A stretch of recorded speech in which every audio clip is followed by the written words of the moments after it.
بحسوها كأنها طالعة من فيلم هوليودي، مع انه هي بالحقيقة قصة صارت ببلد عربي وبطلة القصة عربية كمان. بس عن جد قصة أغرب من الخيال. قصتنا اليوم صارت بالمغرب. كان في بنت اسمها فاطمة با خالد. فاطمة بنت من مدينة اسمها وزان، بنت كتير خلوقة وكتير محترمة وكتير أخلاقها عالية وحلوة ومرتبة وشاطرة وذكية، وقد ما وصفت لكم إياها تأكدوا إني ماني عاطيتها حقها. بس أهم صفة بفاطمة إنه هالبنت حقانية كتير وما بتحب حدا ياكل حقها. المهم هاي الجملة تذكروها منيح لأنه رح تلزم لنا بعدين. فاطمة كانت بنت مجتهدة كتير بدراستها، وكان حلمها من هي وصغيرة إنه تدرس صيدلة وتطلع صيدلانية وإنها تساعد الفقراء، وعطول هيك ببالها تدور خيالات إنه إذا إجا لعندها على الصيدلية واحد فقير فرح تعطيه الدواء ببلاش، وإذا لقيت حدا معتاز إنه تضربه إبرة أو تساعده فهي رح تساعده.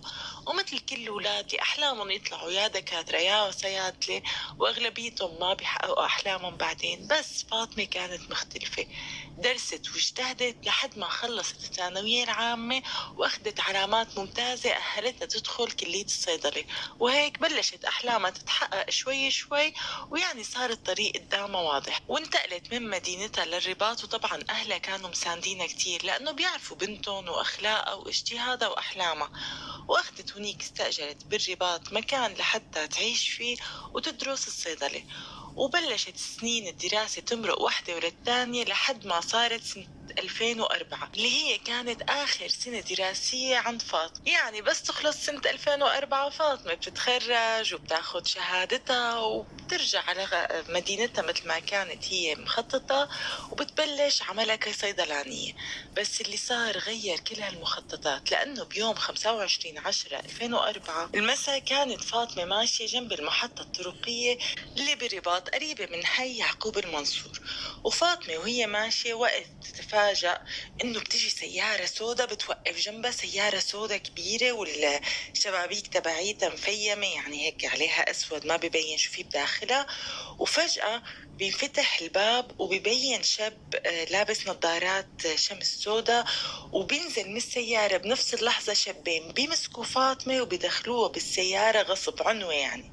ففاطمة بتبلش تحاول تصرخ بركي حدا من المارة الشارع في ناس بيساعدها، بس كأنه ما حدا انتبه لها أو ما حدا سمعها أو كل شي صار بسرعة ما حدا قدر يستوعب الموقف. المهم فاطمة لقيت حالها بالسيارة مع هالشباب الثلاثة، وما نعرفانة ليه اخدينا، ما نعرفانة شو القصة. فصارت تترجاهم تقول لهم انه انتم مخربطين على الاغلب، انا بنت جامعية عم ادرس صيدلة، انا ماني بنت من بنات الشوارع، يمكن انتم مخربطين بيني وبين بنت تانية. ما بتلاقي غير واحد من الشباب بيرفع ايده وبيضربها كف على وشه وبيقول لها خلص اسكتي خرسي ولا صوت. ففاطمة عرفت انه لا مخربطين ولا شي، هدول اخدينا بس قاصدينها هي ولا لا، كانت شاكة. بعدين فكرت قال لا اكيد ما قاصديني، ما انا ما بعرفهم. طيب مين هدول، شو بدهم مني؟ بس هي الشيء الوحيد اللي كانت متأكدة منه انه هن ما ناويين على خير ابدا. وقالت لحالها ما في غير اجمع معلومات قد ما بقدر، وين رايحين لوين ماشيين، مشان اذا الله نجاني وقدرت اطلع عايشة من بين ايديهم اعرف اتصرف واخد حقي. كيف ما بتعرف شو اللي رح يصير فيها، ما بتعرف، بس اللي بتعرفه انه هي رح تحاول تجمع معلومات قد ما بتقدر. فهدت حالها بحالها وسكتت وصارت تحاول تراقب الطريق لتعرف على القليلة لوين رايحين.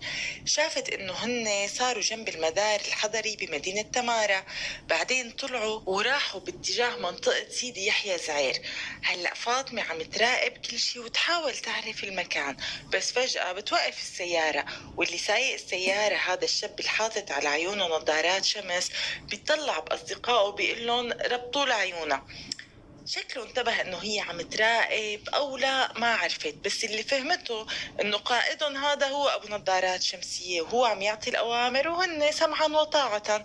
المهم اجا واحد وطلع فعلا شقفة قماش سودا وربط لعيونها لفاطمة. فاطمة بطلت تقدر تشوف شي، بس قالت مع هيك بقدر اجمع معلومات كمان.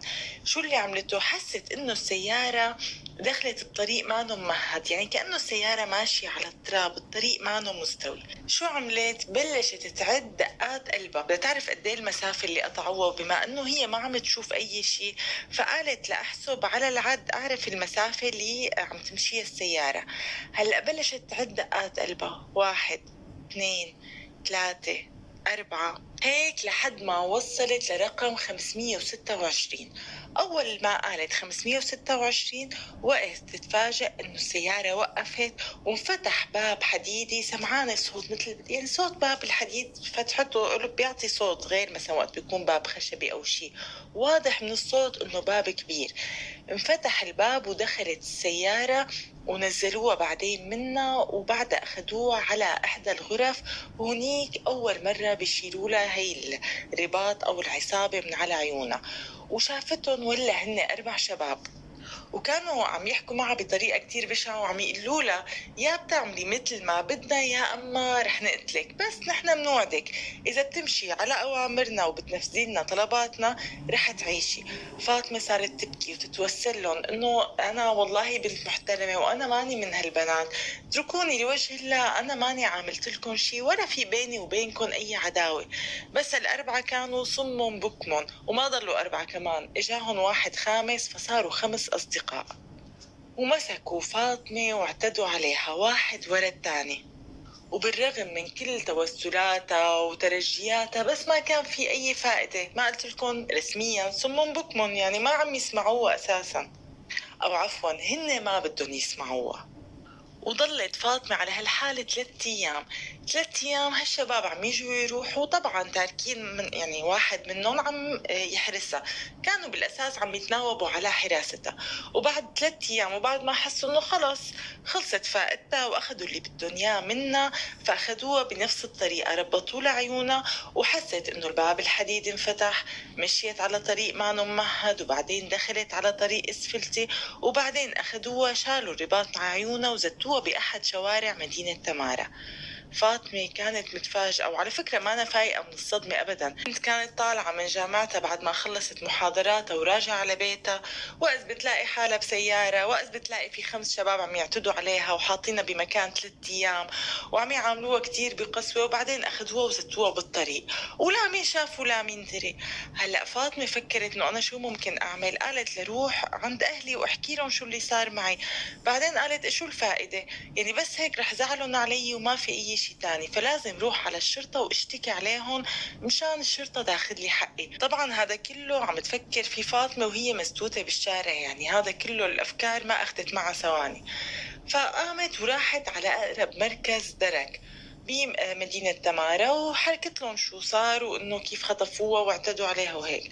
فقال لها الشرطي المسؤول إنه هيك ما فيك تقدمي شكوى، أول شيء بدك تجيبي لنا أسماء الشباب، وبدك تجيبي لنا عنوان المكان اللي تم فيه حادثة الاعتداء، وبدك كمان تجيبي لنا تقرير من الطب الشرعي إنه أنت تم الاعتداء عليك. فاطمة تفاجأت كثير من رد الشرطي واعتبرته مثل إهانة بحقها. إيه شو مانك مصدقني؟ ما شايف شكلها وشايف هيئتها وشايف الثياب اللي لابستها كيف مشقشقة؟ بعدين هي منين بدها تعرف أسمائهم؟ ما قالت له خطفوني من الشارع، يعني أكيد ما خطفوها وإجوا قالوا لها ليكي أنا فلان الفلاني وهذا فلان الفلاني، ما بتعرف لا أسمائهم. وقالت له كانوا عيوني مسكرين وقت أخذوني ما بعرف لوين، كمان ما بتعرف تعطيه عنوان تفصيلي. المهم الشرطي ما رضي انه يفتح لها محضر، قالت مالي غير روح عند محامي، بركي المحامي بيلاقي لي مدخل قانوني اقدر اخذ حقي فيه.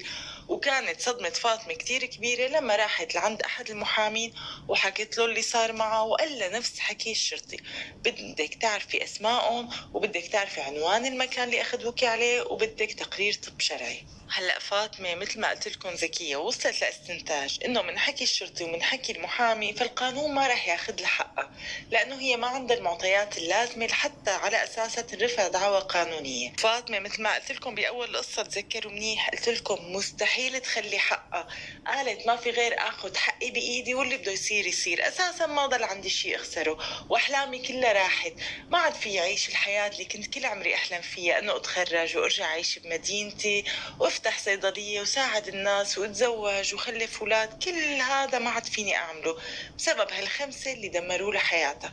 قالت والله لانتقم منهم واحد واحد. رجعت على بيتها، تحممت وغيرت ثيابها وقعدت تفكر كيف كانت ممكن تنتقم من الخمسة وحطت خطة فظيعة كتير وما ضيعت وقت أبدا. فورا بدأت بالتنفيذ بصباح 29/10/2004. كان أول يوم بتنفيذ خطة فاطمة، مع أنه مثل ما قلت لكم خطفت يوم 25 وضلت 3 أيام عندهم، يعني يوم 28 تركوها وراحت لعند الشرطة والمحامي وما في نتيجة. 29 بدأت تنفيذ خطتها. شو عملت؟ أنا بقلكم شو عملت. فاطمة مثل ما قلت لكم يوم 29/10 لبست، بس ما لبست ثيابها العادية، لبست ثياب بشكل انه اذا حدا شافها من هالخمسة ما يعرفها. غيرت من شكلها، يعني فيكم تقولوا تنكرت، وراحت على المكان اللي بتتذكر انه غمضوا عيونها فيه. وبعدين بعد ما وصلت لهونيك كان في طريق ما ممهد، بلشت تمشي فيه وهي عم تعد: 1 2 3 هيك لوصلت لرقم 526. هلا كانت هونيك المنطقة منطقة مزارع كتير، بس لما وصلت للرقم اللي هي عدته لقت حالها قدام مزرعة إلها بوابة حديدية ضخمة، وعرفت إنه هي المزرعة اللي أخذ الخاطفين عليها. المهم بلشت تدق الباب تدق الباب، بس ما كان في حدا عم يفتح، وفاطمة ما كان بدها تيأس أبدا، ضلت تدق تدق لحد ما مرق أحد المزارعين، شكله حدا من سكان المنطقة يعني. فاجا لعندها وقال لها: يا اختي انت ليش عم تدقي على هذا الباب؟ شو بدك؟ قالت له: انا هون في جماعه بدي اسالهم شيء. قال له: والله يا اختي اصحاب البيت مانهم موجودين، بيجوا بس يعني بالعطله نهايه الاسبوع، بس هن مانهم ساكنين هون والبيت هذا فاضي اغلبيه الوقت. قالت له: تمام كتر خيرك يا اخي. واستنته لحد ما مشي، وصارت تفكر كيف فيها توصل لاصحاب هالبيت او تعرف اسمائهم. ولمعت ببالها فكرة، صراحة إنها فكرة حلوة. شو عملت؟ راحت لعند عداد الكهرباء. بتعرفوا عدادات الكهرباء والمي بتكون برات البيت، مشان لما يجي اللي بده يقرأ، الموظف يعني اللي بده يقرأ العداد، ما يضطر يفوت على البيت. فراحت عند العداد، وكل عداد له رقم تسلسلي، فأخذت ورقة وقلم وكتبت عليهم الرقم التسلسلي تبع عداد الكهرباء تبع هالمزرعة، وحملت حالها ورجعت على بيتها. هلا فاطمة شو كانت حاطة ببالها؟ هي مو ساكنة بالرباط، وكانت هي بتدفع فواتير المي والكهرباء لإلها، وهي تعاملها منيح مع كل الناس، وشها بشوش مع كل يعني مع مين من كان. فكان الموظف المسؤول عن انه يقرا عداد المي لبيتها او للبنايه اللي هي ساكنه فيها، وقت تشوفه تسلم عليه. اذا مثلا شافته جاي والدنيا مثلا حر كتير، تبعت له لتحت مثلا كاسه مي كاسه عصير تكرمه. يعني هي البنت ما عم لكم اخلاقها عاليه كتير. فاستنت لحد ما اجى هالموظف مشان يقرا عداد البيت عندها. فورا طلعت وقالت له: مرحبا، كيفك؟ قال لها: اهلين ست فاطمه، كيفك؟ كيف دراستك؟ قالت له: الحمد لله. ليك فيني قصدك بخدمه، يعني بدي منك طلب مهم كتير. قال لها: بتأمري انت، شو قولي لي؟ قالت له: في شاب يعني تقدم لخطبتي، والصراحه ما بعرف شي عن اهله ولا وين ساكنين، وانا صراحة الشاب ما كتير عندي مانع فيه، بس انا ما بعرفه كتير منيح، وما فيني اخده يشوف اهلي ويطلب ايدي رسمي قبل ما اعرف مين هو ومين عيلته، وبطريقة غير مباشرة يعني بدون ما اسأله. قال له: ايه شو بقدر يعني كيف بقدر فيدك انا؟ قالت له: الصراحة هو عمل عزيمة لكل الجامعة بالمزرعة، وكنت انا بين كتير ناس رحنا لهونيك، وانا مشان هيك اخذت رقم العداد تبع المزرعة، عداد الكهرباء يعني. فقلت بسألك انت بتعرف لي اسم اصحاب المزرعة؟ هيك بعرف اسم ابوه، واذا وين بيتهم هون مشان ابعت حدا يسأل عنهم، اذا عيلة منيحة بخبر اهلي وبخبره انه يروح يطلبني منه، واذا كانوا هالعيلة مو مناح فانا من قصيرة بقول له لا ما في نصيب، بدون ما ادخل اهلي بالموضوع وبدون ما ادخل اهله وبدون ما ندخل بكل هالتفاصيل. موظف الكهرباء قال له: خير خلص، اذا قصة خطبة وهيك تكرم عينك، انا بساعدك واللي بدك اياه جاهز، اعطيني هالرقم. عطته. والله غاب هالزلمه يومين ورجع لعندها مره تانية، ماسك بايده ورقه. قال لي: ليكي هي اسم صاحب اللي العداد باسمه، يعني هي اسم اللي صاحب العداد، وهي عنوان بيته بالرباط. وهي المعلومات اللي طلبتيها، في شي تاني بتأمريه ست فاطمة؟ قالت له لا يسلموا ايديك، خلص انا هلا بس ببعت حدا يروح على بيتهم جنب بيتهم يسأل الجيران عنهم، اذا مناح او ما مناح، كيف سمعت هالولد، اذا مناح الله ييسر لي فيه النصيب.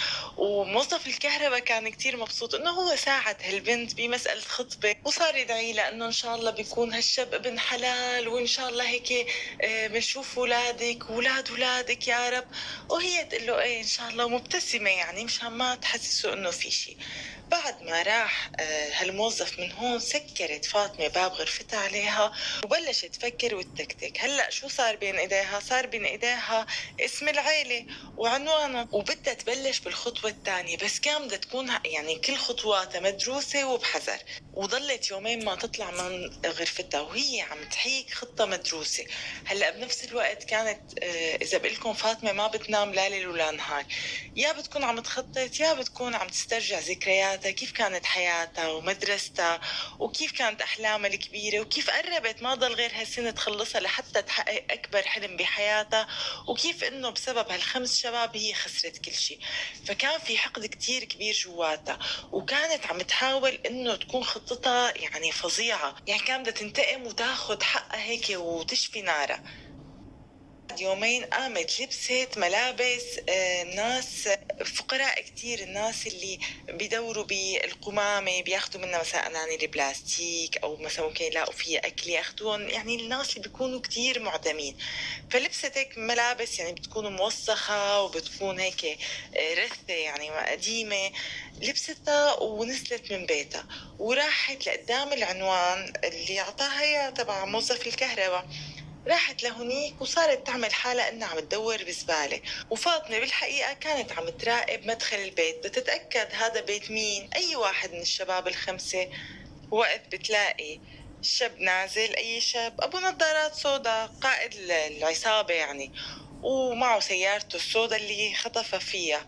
فشافته، وتخيل وقت شافته كمية الحقد اللي جواتها، بس ما عملت ولا حركة، وحطت راسها بالقمامة على اساس هي عم تبحبش، ما كان بدها اياه يشوفها ولا يتعرف عليها. وراحت صارت تسأل الجيران والناس انه يي فلان هذا الفلاني اجا والله حن علي وعطاني مصاري، شو اسمه لحتى ادعي له؟ قالوا لها هذا مراد، اسمه مراد. عرفت انه غريمها الاول اسمه مراد، وحملت حالها ورجعت على بيتها. تاني يوم رجعت فاقت الصبح ولبست، بس هالمرة لبست يعني تيابها العادية، لبست بطريقة حلوة مثل التياب اللي بتروح فيها على الجامعة كل يوم. وحملت حالها وراحت على البيت وبلشت تدق الجرس بكل ثقة بالنفس. هلا وهي عم تدق الجرس ما بتلاقي غير واحد من الحراس، حراس البيت يعني، لأنه مراد شكله أبوه شغلة كبيرة. فورا إجا وركض لعندها. ولا انت شو عم تعملي هون؟ مين بدك؟ ليش عم تدقي على باب هالبيت؟ قالت له عم اسال عن مراد. قام قال لها عفوا مين حضرتك؟ قالت له انا خطيبته لمراد. طبعا الحارس انصدم كتير، وهيك فتح تمه شي ثانيتين وما أنا مستوعب. مراد ليش؟ امتى خطب مراد؟ وقت بيفتح لي الباب مراد شخصيا، طبعا اول ما شافها عرفها وتفاجأ كتير. ولا انت ليش هون؟ شو بدك؟ قالت له عفوا بس بدي احكي مع والدتك ووالدتك شوي، لانه هالموضوع اللي عملتوه لازم لاقي له حل انا، مشان تصلح خطأك يعني. مراد صفر وتغيرت كل ملامحه وخاف كتير، وفجأة انقلب مراد الشرير أبو نظارات سودا وسيارة سودا اللي خطفها. وحتى 3 أيام لحمل وديع وصار يقول لها الله يوفقك الله يخليكي، مشان الله لا تقولي جيبي سيرة لأمي وأبي، أنا بدفع لك شو بدك، بس ما في داعي ندخل أمي وأبي بالموضوع. بس فاطمة أصرت، ومراد صار يترجاها وصار يقول لها طيب خلينا نحكي قبل وبعدين نحكي مع أمي وأبي. وفاطمة وافقت، ومراد قال لها حددي المكان والزمان اللي بدك إياه لنحكي فيه. فاطمة قالت له هلا ما رح أتركك ولا ثانية، شو بيعرفني تهرب ولا ما تهرب، يا هلا بنحكي بالموضوع يا خليني أطلع شوف أمك وأبوك، هي بيتك وصرت بعرفه.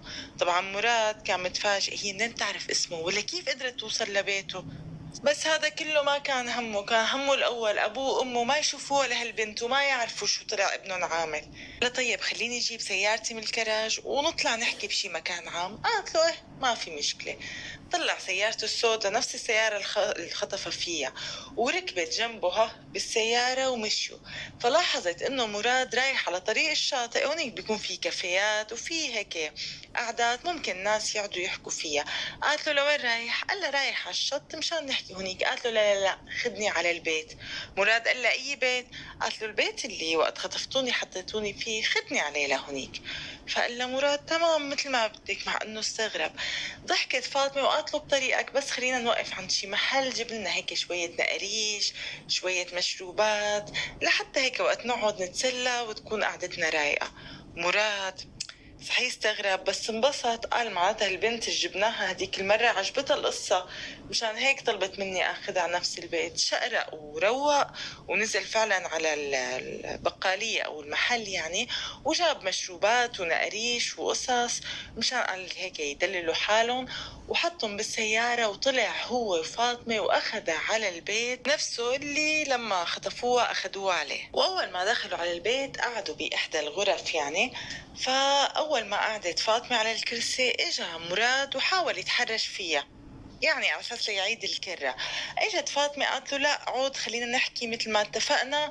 مراد طبعا رجع طلع الوحش اللي جواته واجا قرب عليها هيك بعنف، بس فاطمة كانت حاسبة حسابها لكل شيء. فورا طلعت من جيبتها بخاخ وبخت بوشه لمراد. القصة كلها صارت بثواني. عرفتوه هذا البخاخ؟ بخاخ الفلفل مدري شو، اللي بيخلي الواحد هيك عيونه تدمع ولا يشوف ولا يشم هيك شوي، اللي بيحطوا البنات بشناتيهم مشان اذا حدا حاول هيك يقرب منهم او يتحرش فيهم.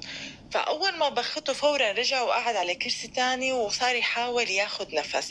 فاطمة طبعا كانت مجهزة لخطتها بدقة، طلعت من شنطايتها قطعة قطن مبللة بمادة مخدرة، حاسبة حسابها البنت، وفورا حطتها على انفه وتمه، وما في ثواني كان مراد مخدر وبسابع نومه كمان. فاطمة قامت مسكته وجرته، مع انه فاطمة يعني بنت هيك لطيفة ناعمة فينا نقول، بس سبحان الله منين اجتها كل هالقوة؟ مسكت مراد وسحبته من رجليه وجرته على نفس الغرفة اللي حطوها فيها وقت اعتدوا عليها، واخدته وحطته فوق السرير. كان بالغرفة في سرير واحد، وجايبة معها بشنطايتها حبل، ما قلت لكم حاسبة كل التفاصيل. ربطت له ايديه ببعضهم وبالتخت بهذا خشب التخت، ورجليه كمان ربطتهم ببعضهم وكمان ربطتهم بالتخت. وقت تأكدت انه خلص الرباط صار محكم وانه مراد مستحيل يقدر يفك حاله او يقوم، قعدت جنبه تستنى لحتى يفيق من النوم، وبالاحرى لحتى يروح مفعول التخدير. واول ما فاق مراد وصحصح ووعي على اللي فيه، يعني استوعب انه هو بدون تياب وانه هو مربط على التخت وانه ما بيقدر يحرك لا ايديه ولا رجليه، وشاف فاطمة جنبه وعرف كل الخطة. فبلش رجع قلب يعني مرة تانية الحمل الوديع وبدأ يترجى بفاطمة ومشان الله واتركيني.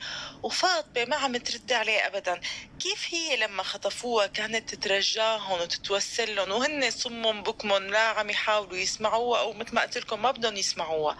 عملت نفس الشيء ولا كأنها سمعانته.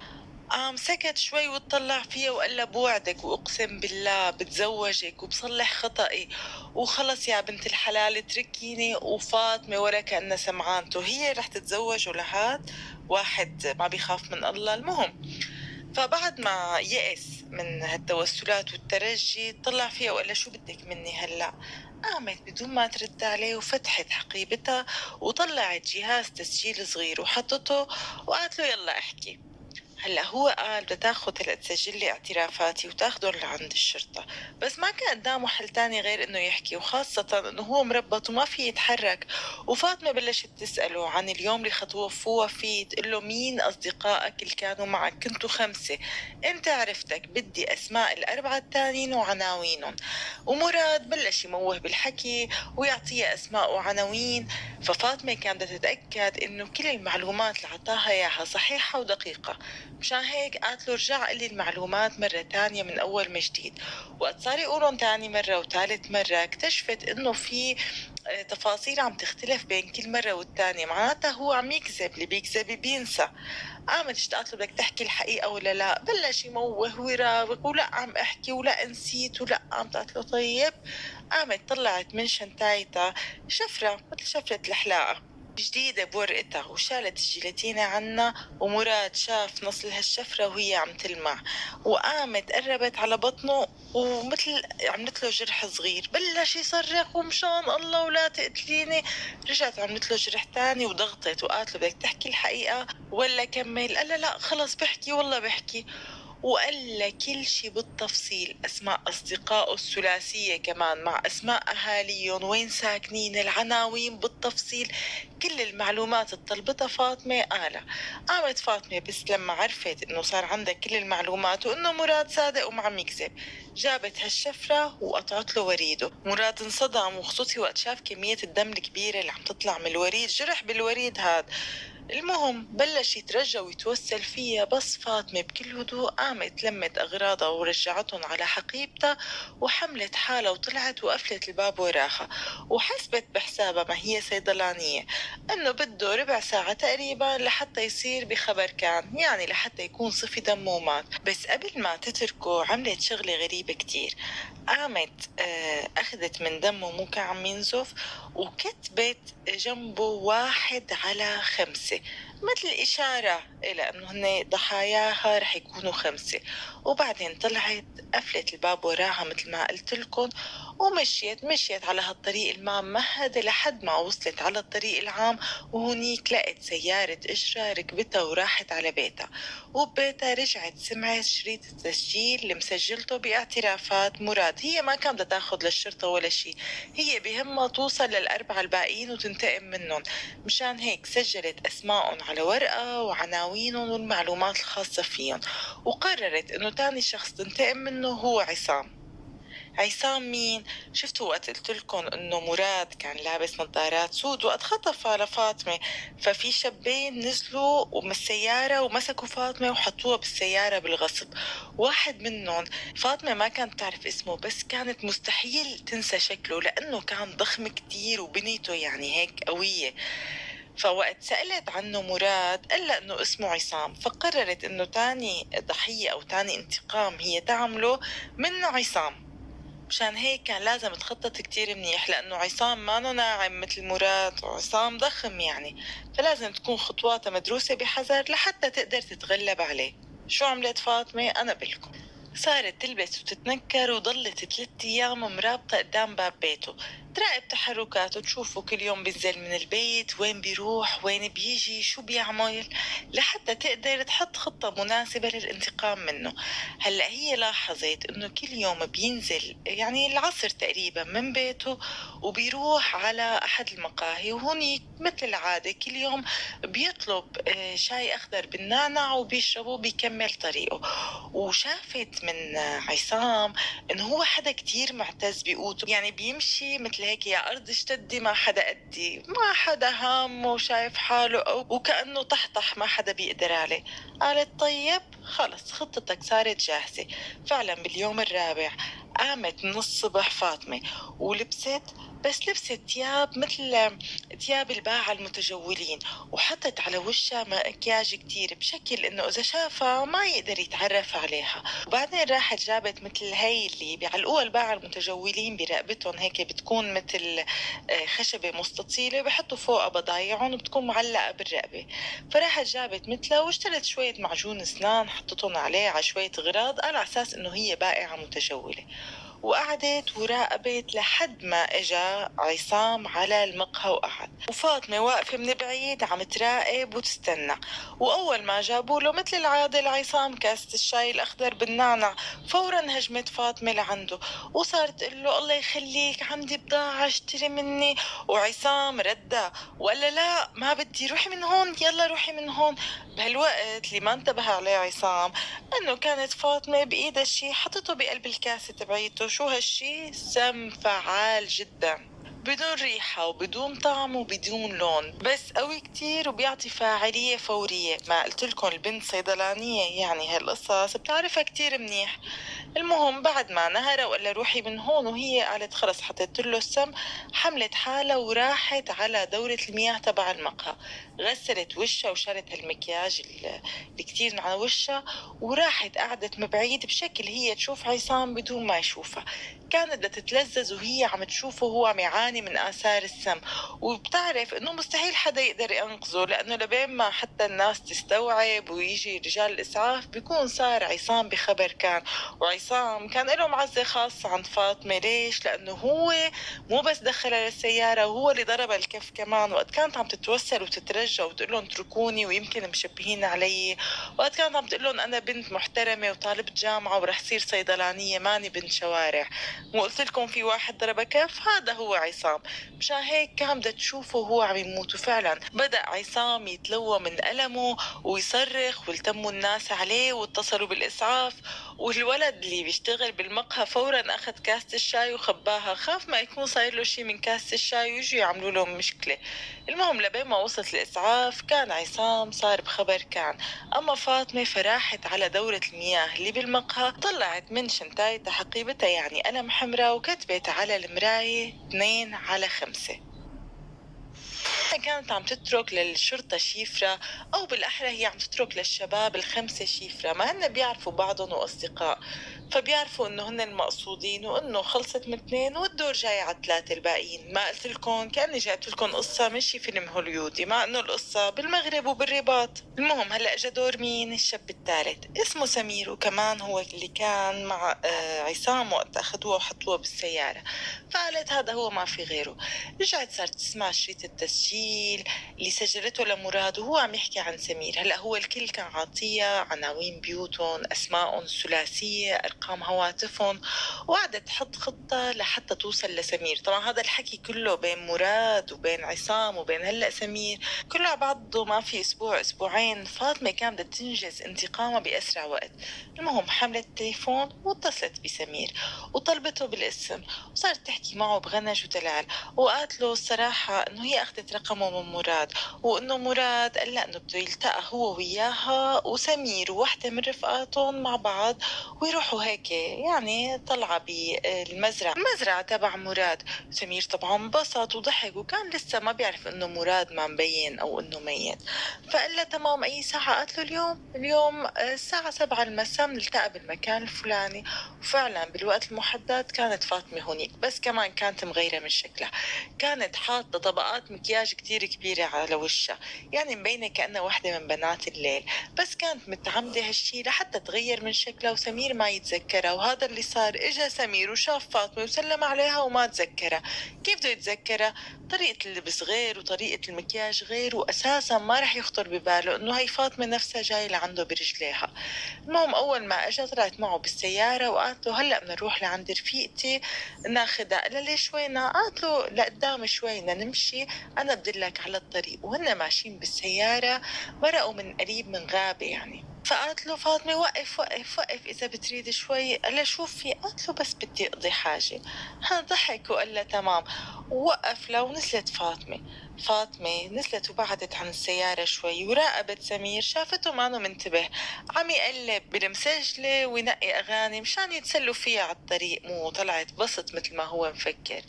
ما في دقيقة ولا بيلاقي سمير إنه فاطمة مبتسمة وعم تدقله على شباكه يعني من ناح بابه. فطلع فيه قالت له افتح الشباك بدي اقول لك شيء. اول ما فتح الشباك والله طلعت بايدها هذا رذاذ الفلفل، هذا البخاخ نفس اللي بخت منه على وش مراد وبخت منه على وش سمير. وسمير صار يصرخ، ما عاد يقدر يشوف، وصارت عيونه تدمع وانفه يدمع وما عاد عارف شو يعمل. بثواني كانت فاطمة طلعت قنينة مجهزتها بشنتايتها، قنينة بنزين، كبت عليه البنزين وفورا شعلت عود كبريت وزتته عليه وولع سمير. وما كان قدران يعمل شيء من المفاجأة، وأساسا مو كانت باخة عليه قبل من هذا الرذاذ الفلفل. فيعني فاتت الأمور كتير ببعضها، وصار يصرخ والنار عم تحرق فيه لأنه مو نار عادية، كابة فوقه قنينة بنزين. فهي صارت تصرخ وتقول له أنا البنت اللي اعتديتوا عليها، بس كانت متأكدة إنه هو ما سمعها أبدا من الأساس. راحت فاطمة ولفت وكتبت على زجاج السيارة من ورا 3/5، ومشيت. ما راحت على البيت، راحت على مسجد قريب، غسلت وشها من هالمكياج اللي كانت حاطته، وقعدت تراقب عم تستنى يجوا رجال الإطفاء تشوف شو صار بسمير. هلأ فعلا اجوا رجال الإطفاء وطفوا الحريق وطلعوا سمير، وما كان ميت، كان عايش. واخدوه على المستشفى وانتبهوا انه مكتوب 3/5. وكان قبل بيوم بس ملاقين واحد متسمم ومكتوب على شباك نفس المقهى اللي تسمم فيه، مو عفوا مو على شباك، على مراية الحمام، 2/5. فالشرطة بلشت تربط الأمور ببعضها. طيب وينه الواحد على 5؟ المهم بعد ما انتقل سمير على المشفى ووضعه كان حرج جدا وبعناية مشددة وجسمه فيه حروق كتير ويا عالم إذا بيعيش ولا بيموت، الشرطة طلبت إنه تاخد إفادة سمير. وفعلا الدكتور سمح لهم إنه يدخلوا لعنده شوي بدون ما يضغطوا عليه بالأسئلة أو يتعبوه. والشرطة سألوه إنه مين اللي عمل هيك، قال لهم ما بعرف، في بنت اتصلت فيه وقالت لي إنه هي ومراد وبنت تانية متفقين وهي اللي عملت فيه هالشي. فالشرطة راحت دورت على مراد وما لقوه، وأهله كمان كانوا مستغربين إنه هو متغيب، وقالوا إنه ممكن يكون بالمزرعة. وقت راحوا على المزرعة اكتشفوا جثة مراد ولقوا مكتوب جنبه بدمه 1/5. فرجعوا الشرطة لعند سمير اللي كان عم ينازع، وأصروا على الطبيب إنه يسمح لهم يدخلوا لعنده لأنه في معلومات كتير مهمة لازم ياخدوها منه. وفعلا وقت سمح لهم الطبيب دخلوا وقالوا له إنه في شخص اسمه مراد وفي شخص تاني اسمه عصام كمان انقتلوا، وانكتب على المحل اللي انقتلوا فيه 1/5 و2/5، وإنه البنت كانت كاتبة على سيارته 3/5. عصام عفوا سمير هون صار يقول لهم انه ممكن، او الشيء الوحيد اللي عم يخطر ببالي انه نحن 5 اصدقاء واعتدينا على بنت من فترة، ممكن هي البنت اللي اجت تنتقم منا. طبعا الشرطة كانت كتير مستغربة من اللي عم يسمعوه. اول شغلة انه هن قدام 5 معتدين بيعرفوا منهم 3 بس، والشيء الثاني انه اللي عم يقوم بهالجرائم او اللي هن كانوا مفكرينه انه قاتل متسلسل ما هو الا عبارة عن بنت عم تنتقم لشرفها. المهم طلبوا منه اسماء الاثنين التانيين من اصدقائه، وكان وضع سمير حرج جدا وكلامه يا دوب مفهوم، فاعطاهم الاسماء. وما كانت الاسماء كتير واضحة للشرطة، بس الشرطة بدأت تتحرى لحد ما تقدر توصل لهالاسماء. بهالوقت فاطمة قررت انه تهدي اللعب شوي وانه تستنى، وخاصة لما عرفت انه سمير لساته عايش وما مات. بس بعد يومين بس سمير ما قدر يقاوم ومات متأثر بكمية الحروق الرهيبة اللي كانت موجودة بجسمه. أما فاطمة فاستنت تقريبا شهرين، قالت لا استنى وشوف شو بصير، ما بدها لا الشباب الاثنين الباقيين ياخدوا حذرهم ولا بدها الشرطة تمسكها قبل ما تخلص من انتقامها. خلص حطت الموضوع ببالها بدها تاخد حقها، يعني بدها تاخد حقها. وفعلا استنت شهرين على نار، وبعد شهرين بالتمام والكمال قررت مين رح يكون ضحيتها الرابعة، وهو شاب اسمه خالد، يعني من هدول شلة ال5. راحت على عنوان بيته وطبعا متنكرة وبلشت تراقبه من بعيد لبعيد. ظلت 3 4 أيام عم تراقبه وتشوف تحركاته، واكتشفت انه خالد ثقته بنفسه كتير ضعيفة، وانه هو كل يوم بيروح على احد الملاهي الليلية، بيقعد وبيسهر وبيسكر وبيصرف مصاري على هالبنات، وكل اللي بده اياه انه بنت تطلع فيه. بس هو شكله كان غليظ وسئيل وما حدا طايقه، ولا بنت كانت عم تعطيه وش. وهو كل يوم يحاول يتحرش بهالبنات، يستميلهم بأمواله بشي، بس ولا بنت كانت عم ترضى تقعد معه. واجا اليوم الموعود وقالت فاطمة خلص خطتي صارت جاهزة واجا وقت التنفيذ. قامت المساء لبست وتمكيجت، ومثل ما قلنا حطت مكياج كتير بطريقة انه اذا شافها خالد ما يعرفها، وهي استبعدت اساسا انه بعد هالاشهر يكون متذكرها او بيعرفها. وراحت قعدت بالملهى الليلي اللي هو قاعد فيه، وعم تراقبه من بعيد لبعيد، وعم تشوفه نازل عم يشرب هالمشروبات الكحولية لحد ما قالت خلص هذا سكر واستوى. وبدأ هيك يحاول يتحرش بالبنات الموجودين وهن ما حدا يعطيه وش. قامت قربت لعنده فاطمة وسحبت كرسي جنبه وقعدت، وبلشت تسايره. وخالد طار عقله، بنت اجت لعنده وقاعدة عم تحكي معه وفوقها عم تلاطفه وتسايره وتضحك له كمان وتقول له اشرب اشرب. وخالد كان مبسوط ونازل شرب هالكحول لحد ما انطفى تمام. وقت حست فاطمة انه خلص اجت اللحظة الموعودة، قامت اجت قالت له شو رايك نطلع لبرا هيك نروح على مكان فاضي ما يكون فيه غير انا وانت. وخالد انبسط طبعا، وطلعوا بسيارة خالد وقالت له تعال نروح في غابة بعرفها رومانسية كتير. وخالد وافق وكان مبسوط وضحكته لورا دانه. واول ما وصلوا على الغابة نزلت فاطمة من السيارة وقعدت هي وخالد على طبون السيارة من قدام، وكان بليلتها القمر بدره مكتمل. وقالت له فاطمة شايف قد ايه الجو شاعري ورومانسي، كأنه كل الظروف عم تتهيأ كرمالنا. وخالد عم يضحك ومبسوط. وقربت فاطمة عليه، وخالد فكر انه هي قربت لحتى تتقرب منه، ما كان عرفان انه بايدها في قطنة اللي فيها المحلول المخدر، وفورا حطت له اياها على انفه وتمه. طبعا خالد تخدر ونام بلحظتها. بعدها نزلت فاطمة وطلعت من شنطايتها من حقيبتها حبل، مثل العادة ربطت ايدين خالد ورجليه، وربطت الحبل حوالي رقبته كمان. وراحت بعدين اخذت طرف الحبل وربطته بجذع شجرة، ورجعت ربطته بالسيارة من ورا، واستنت لحد ما فاق خالد. واول ما فاق وصحصح ولقى حاله مربط وفاطمة جنبه، خاف كتير وفكرها بنت من هدول اللي بيستدرجوا الشباب لحتى يسرقوهم. ولا بعطيكي كل شي بدك اياه بس فكيني. قالت له لا انا ما بدي منك شي، تذكرتني انا البنت اللي اخذتوني انت ورفقاتك، انتو كنتوا خمسة علي وما رحمتوني وقت توسلت لكم. طبعا خالد صار يتوسل، بس فاطمة كانت مقررة وما كانت بدها تسمعه من الأساس. راحت ودفعت السيارة بإيدها لحد ما وصلت على الحفة، وبعدها كتبت عليها من وراء 4 على 5، ودفشت السيارة لحد ما وقعت بالوادي. طبعا وقت وقعت السيارة والحبل مربوط فيها ومربوط على جذع الشجرة وبرقبة خالد، فخالد انشنق يعني ومات. أما فاطمة فبكل هدوء أعصاب نفضت إيديها ورجعت على بيتها، وحطت بالها على الضحية الخامسة. أما بهالوقت فالشرطة كانت لقت جثة خالد، ولقت مكتوب على السيارة 4 على 5، وعرفوا إنه القاتل المتسلسل ما خلص ولا غير رأيه، وإنه رح يكمل حتى يوصل للضحية رقم 5. بهالوقت الشرطة كثفت تحرياتها، وهالقضية أخذت رقم 1 بملفاتها. مشان هيك قدروا بعد فترة يوصلوا لرقم 5، الشاب الخامس صديق الشباب ال4، اللي كان اساسا كل الاخبار واصلت له، وكان عرفان انه الدور جاي عليه. المهم الشرطه حطت له مراقبه مشان ما حدا يقدر يأذيه او يوصل له. بس الشاب كان برعب ليل نهار، كان ما يطلع من بيته، وكل ما سمع حركه يفكر انه هالبنت اللي قتلت اصدقائه ال4 جايه تقتله. يعني صارت حياته جحيم بجحيم، بطل ياكل وبطل يشرب وبطل ينام، واذا نام دقيقتين يفيق وهو عم يهلوس.